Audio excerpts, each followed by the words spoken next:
Bismillahirrahmanirrahim. Assalamualaikum warahmatullahi wabarakatuh. Bapak Ibu, salam kenal semuanya. Semoga dalam keadaan sehat walafiat. Perkenalkan, saya Intan Islamia MSc dari UIN Raden Intan Lampung. Saat ini saya mendapat kesempatan untuk berbagi dengan Bapak Ibu, mungkin ya sifatnya sharing tentang bagaimana mengelola emosi untuk mengurangi distres kerja dan kehidupan, terutama untuk Bapak Ibu di sini selaku pekerja migran Indonesia. Nah, di agenda kesempatan kali ini saya akan membahas bagaimana sih emosi itu apa, kemudian bagaimana kita menghadapinya, kemudian kita juga dalam kaitannya dengan mengurangi stres yang sifatnya distres, baik untuk kerja dan kehidupan. Selanjutnya, kita masuk ke pengertian apa itu emosi. Emosi. Bismillahirrahmanirrahim. Assalamualaikum warahmatullahi wabarakatuh. Bapak Ibu, salam kenal semuanya. Semoga dalam keadaan sehat walafiat. Perkenalkan, saya Intan Islamia MSc dari UIN Raden Intan Lampung. Saat ini saya mendapat kesempatan untuk berbagi dengan Bapak Ibu, mungkin ya sifatnya sharing tentang bagaimana mengelola emosi untuk mengurangi distres kerja dan kehidupan, terutama untuk Bapak Ibu di sini selaku pekerja migran Indonesia. Nah, di agenda kesempatan kali ini saya akan membahas bagaimana sih emosi itu apa, kemudian bagaimana kita menghadapinya, kemudian kita juga dalam kaitannya dengan mengurangi stres yang sifatnya distres, baik untuk kerja dan kehidupan. Apakah itu emosi? Yang pertama, pengertian dari emosi. Emosi itu adalah reaksi alami seseorang ketika berada dalam sebuah situasi tertentu. Yang biasanya emosi ini dia memicu perilaku atau tindakan tertentu dari seseorang tersebut. Fungsinya supaya kita memaknai setiap peristiwa yang dialami dan memahami situasi di sekitar kita. Selanjutnya Bapak Ibu, ini adalah 6 emosi dasar dan turunannya. Yang pertama ada bahagia, kemudian ini turunannya puas, lega, riang, damai, bangga, gitu ya. Kemudian ada sedih, jijik, marah, takut, maupun terkejut. Nah, sebenarnya 6 emosi dasar ini pasti sudah pernah kita rasakan ya Bapak Ibu ya. Nah, kemudian responnya pasti akan berbeda-beda untuk setiap orang. Nah, selanjutnya bagaimana kita melakukan manajemen terhadap emosi-emosi yang muncul tadi? Nah, yang pertama adalah kita bisa memilih situasi. Artinya, kita bisa menempatkan diri di situasi-situasi yang lebih memungkinkan untuk kita memanage emosi kita. Yang kedua, mengubah lingkungan. Ketika memang sulit untuk yang namanya memilih mengubah lingkungan gitu ya, kita juga bisa melakukan berpikir positif atau memandang secara positif apa-apa yang terjadi di sekitar kita. Selanjutnya, kita juga bisa mengalihkan perhatian gitu ya dengan mengambil jeda misalnya dari emosi yang dirasakan, dan kita juga bisa melakukan aktivitas atau kegiatan yang kita rasa bisa menyenangkan. Selanjutnya, kita akan bahas ke stres. Nah, karena tadi judulnya adalah mengelola emosi dalam rangka memanage stres gitu ya. Nah, stres itu apa, Bapak Ibu? Stres adalah reaksi seseorang baik secara fisik maupun emosional apabila ada perubahan dari lingkungan yang mengharuskan seseorang untuk menyesuaikan diri. Nah, stres ini adalah perlu dipahami merupakan bagian alami dan penting dari kehidupan manusia. Sehingga gitu ya, kita juga sebenarnya harus menyadari gitu ya bahwa tidak ada kehidupan tanpa stresor. Nah, akan tetapi gitu ya, kita akan melihat bahwa apabila stres ini terlalu berat dan berlangsung lama, dia juga perlu penanganan. Nah, dalam hal ini gitu ya, stres dapat bahkan menyebabkan gangguan emosional maupun emosi dan fisik gitu. Adapun apa saja stresor dalam kehidupan manusia? Yang pertama, stresor fisik atau jasmani. Ini mulai dari stresor ini adalah hal-hal yang menyebabkan stres ya, yang menyebabkan kita tertekan, Yang pertama dari stresor fisik, dari rasa nyeri, kelelahan fisik ya, misalnya Bapak Ibu lelah bekerja, terlalu banyak tuntutan, sampai akhirnya menyebabkan kelelahan fisik. Kemudian stresor psikologis, ini juga bisa ya, dari tekanan di dunia pekerjaan, dari teman-teman rekan sebaya misalnya, atau bisa dari kesepian, dari perasaan patah hati, iri hati, ataupun dengan konflik. Selanjutnya ada stresor sosial budaya. Nah, di sini dari menganggur, pensiun, PHK, ataupun dari perceraian. Nah, selanjutnya ini adalah tipe-tipe stres. Nah, tadi di judul kita tulis di stres ya, karena stres itu sebenarnya terbagi dua Bapak Ibu. Ada stres yang sifatnya positif, ada stres yang sifatnya negatif. Stres positif ini disebut dengan eustress ya, atau misalnya suatu bentuk stres yang membuat kita sebagai manusia terpacu untuk lebih bersemangat mendapatkan target yang kita inginkan. Sementara kalau distress, nah ini yang berbahaya. Distress ini adalah stres negatif di mana kita merasa kesulitan akan suatu hal, kemudian dia sifatnya sering dan muncul, kemudian hilang dalam waktu singkat. Itu untuk stres akut, atau ada juga namanya stres kronis gitu ya. Ini membutuhkan waktu cukup lama untuk disembuhkan.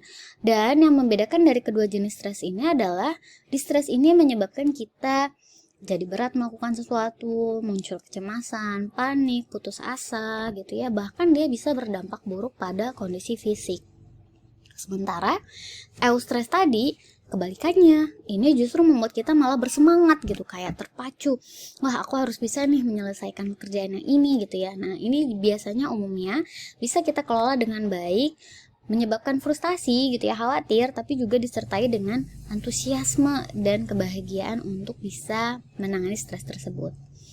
Nah, kemudian gejala stres, nah ini distress ya, kalau misalnya dia dibiarkan menumpuk. Bapak Ibu, mungkin kita mulai melihat nih di diri kita, adakah gejala-gejala yang kita alami? Yang pertama dari gelisah, muka pucat gitu ya, jantung berdebar-debar, mudah tersinggung, sulit tidur gitu ya, insomnia, atau malah tidur terus juga. Kemudian sulit konsentrasi, nafsu makan berkurang atau malah sangat berlebihan. Dan ada keluhan seperti sakit kepala, sakit perut, sakit mah gitu ya, keringat berlebih. Dan stres yang menumpuk ini bisa menimbulkan gangguan kesehatan fisik maupun jiwa. Ini beberapa cara untuk mengelola stres dan emosi negatif ya Bapak Ibu. Yang pertama ini sebenarnya sih kombinasi ya, Bapak Ibu bisa melakukan lebih dari satu dan bisa dipilih yang paling sesuai dengan kenyamanan Bapak Ibu semua. Yang pertama adalah luangkan waktu untuk merefleksikan diri atau menenangkan diri gitu ya. Tadi selalu ada jeda waktu kita untuk mengenal perasaan diri kita. Saya ini sedang mengalami apa sih? Saya ini sedang merasakan apa sih gitu ya, terutama kalau dirasa sudah sangat berat. Kemudian yang kedua, sadari diri saat merasakan stres gitu ya, dan menyadari bahwa stres itu adalah hal yang manusiawi untuk dirasakan dan tidak mungkin dihindari. Jadi kita ibaratnya berteman dengan stres gitu ya, bahwa ini pasti dialami oleh semua manusia di dunia ini. Cuman pasti tarafnya beda-beda. Nah, kita juga akan menilai stres yang sedang kita alami ini apakah masih dalam tahap wajar, masih bisa kita atasi, atau kita sudah perlu bantuan. Kemudian yang ketiga, mencoba menerima emosi ya Bapak Ibu ya. Emosi apapun tadi yang dirasakan, baik emosi positif seperti senang, bahagia gitu ya, ataupun emosi negatif seperti marah, sedih. Nah, itu semua kita terima bahwa itu adalah bagian dari kita sebagai manusia dan wajar loh manusia mengalami hal itu. Hanya saja yang beda nanti responnya. Apakah kita respon marah kita dengan marah-marah terus gitu ya, dengan membanting barang misalnya gitu ya, atau kita mengelola marah kita responnya dengan tetap tenang, mengambil nafas gitu ya. Nah, itu yang kita bicarakan sekarang gitu ya, bagaimana mengelola itu tadi. Kemudian yang keempat, mengambil jeda untuk istirahat. Nah, ini juga penting sekali ya. Kalau misalnya dirasa bingung dengan jedanya ngapain ya, atau malah bengong, atau malah makin overthinking dan kepikiran, bisa juga dengan melakukan kegiatan produktif lainnya untuk mengalihkan pikiran gitu ya Bapak Ibu. Carilah hobi yang kita senangi. Misalnya mungkin yang perempuan nih Bapak Ibu suka bersih-bersih gitu ya, atau yang bapak-bapak suka berkebun atau jalan-jalan gitu ya. Nah, itu silakan yang sesuai dengan kenyamanan Bapak Ibu tadi. Kemudian yang keenam, terapkan pola pikir yang positif ya. Kita berpikir positif di segala situasi, pasti ada hikmahnya dari apapun yang kita alami. Tapi kita harus tetap juga gitu ya, menyadari bahwa di balik sesuatu yang buruk, belum tentu semuanya buruk. Nah, jadi kita mencoba untuk tetap berpikir positif dalam situasi dan kondisi yang kita alami. Selanjutnya, bagaimana kita mengatur waktu dengan efektif dengan membuat rencana kegiatan harian. Nah, ini juga akan memudahkan kita untuk men-track gitu ya. Saya tuh sebenarnya capeknya di mana sih? Atau mungkin kita merasa kayak lelah banget gitu ya setiap hari melakukan pekerjaan, tapi ternyata yang kita lakukan tuh kalau kita runut tuh itu-itu aja. Nah, kemudian kita juga jadi mulai stres misalnya kan terlalu banyak tuntutan. Nah, mengatur waktu dengan efektif ini akan membantu kita untuk merecord gitu ya, apa saja yang sudah kita lakukan dan perlu kita lakukan. Dan ini juga tidak perlu terlalu saklek ya Bapak Ibu, nanti malah bikin stres kalau misalnya terlalu saklek gitu ya. Nah, kita lihat juga gitu ya, kesesuaian dengan rencana kita gitu ya, dan hal-hal yang bisa memungkinkan terjadi rencana kita itu berubah. Selanjutnya yaitu bagaimana kita juga mengakomodir waktu untuk bisa punya kegiatan olahraga dan aktivitas fisik. Karena jadi beberapa penelitian yang sudah ada gitu ya, bahwa ternyata olahraga dan aktivitas fisik itu membantu mengeluarkan hormon-hormon yang penting bagi kebahagiaan kita. Adapun hal lain yang bisa dilakukan adalah tidur yang cukup, makanan yang sehat, kemudian menjauhi miras, obat-obatan terlarang, ataupun rokok. Karena ternyata kesehatan fisik itu akan berpengaruh terhadap kesehatan psikologis kita Bapak Ibu. Lalu yang ke-11 yaitu memperkuat ibadah dan melakukan teknik relaksasi. Nah, Bapak Ibu bisa menyesuaikan dengan agama dan keyakinan Bapak Ibu masing-masing, karena sebenarnya hubungan kita dengan pencipta itu akan membantu kita untuk lebih tenang dan kalem dalam menghadapi misalnya emosi-emosi negatif gitu ya, ataupun stres dan juga konflik dan tekanan yang kita alami. Nah, kalau misalnya di Muslim itu misalnya dengan sholat gitu ya Bapak Ibu ya, kemudian mengaji, nah itu adalah salah satu bentuk ibadah yang bisa kita perkuat. Dan juga ada yang namanya teknik relaksasi. Nah, Bapak Ibu bisa mencoba nih teknik relaksasi itu, diantaranya adalah mendudukkan diri dengan nyaman, misalnya tiduran ataupun duduk gitu ya, yang jelas dalam posisi yang nyaman. Kemudian memposisikan agar nafas itu lebih teratur. Kita memfokuskan diri di hitungan nafas gitu ya, kemudian dihembuskan, menarik nafas panjang, kemudian ditahan, kemudian dihembuskan. Nah, itu bisa. Nah, kemudian yang ke-12, kita juga menjalankan hobi gitu ya, ataupun melakukan perawatan diri. Nah, ini juga bisa kita lakukan Bapak Ibu, menjalankan hobi yang sesuai dengan kebiasaan kita, atau coba hobi baru juga boleh. Kemudian juga melakukan perawatan diri gitu ya, dengan misalnya ke salon gitu ya, ataupun yang sederhana di rumah bisa dilakukan gitu ya, maskeran, itu juga bisa. Yang ke-13, tidak kalah penting, ini adalah dukungan sosial dari orang yang dapat dipercaya, baik dari keluarga ataupun teman. Dukungan sosial ini sangat penting ya Bapak Ibu ya.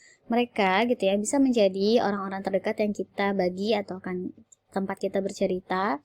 Dan kalau misalnya dirasa sudah cukup berat gitu ya, dan juga sulit untuk menemukan tempat tadi untuk keluarga atau teman, bisa juga menemui profesional untuk membantu menyelesaikan permasalahan yang kita hadapi.